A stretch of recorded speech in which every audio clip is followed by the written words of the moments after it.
Alors, bonjour à tous, notre projet va porter sur les réflexes. Alors, tous les types de mouvements sont contrôlés par le cerveau, mais un certain type de mouvement n'est pas contrôlé par le cerveau. On les appelle les réflexes. Mais dis donc, qu'est-ce qu'un réflexe?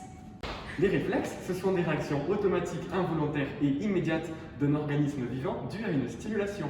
Nous allons nous concentrer en particulier sur le réflexe rotulien. Alors, notre grande problématique sera pourquoi n'avons-nous pas conscience des réflexes? Notre expérience 1 portera sur le réflexe rotulien. Nous allons prendre un sujet volontaire qui se trouve bien évidemment à droite. Donc nous allons prendre une règle. Ensuite, taper sur le ligament rotulien de notre cobaye. Ensuite, un réflexe va se produire. Voici l'expérience 1 en action.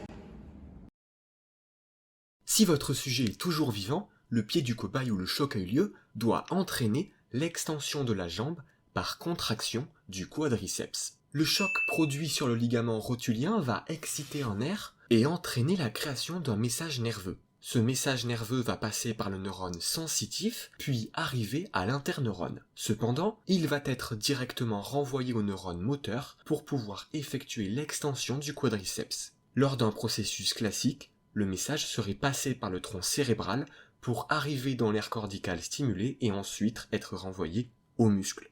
On a donc conscience de faire le mouvement, puisque le message passe par le cortex cérébral avant d'atteindre le muscle.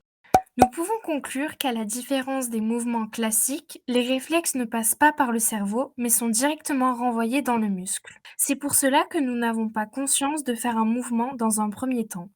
Mais quelques secondes plus tard, le cerveau est informé de la situation. Les réflexes permettent de gagner du temps étant donné que les chemins de leur message nerveux sont plus courts que les mouvements classiques passant par le cerveau et permettent par conséquent d'être plus rapides pour prévenir les dangers éventuels. Ce genre de test permet par exemple de diagnostiquer une sciatique, le nerf situé au niveau du ligament rotulien est comprimé et par conséquent les réflexes sont diminués. Il est aussi très utile pour les bébés, cela permet de tester le bon fonctionnement de leur système nerveux. Donc notre vidéo est terminée, j'espère que notre projet vous aura plu. Et que vous connaîtrez maintenant tout sur les réflexes.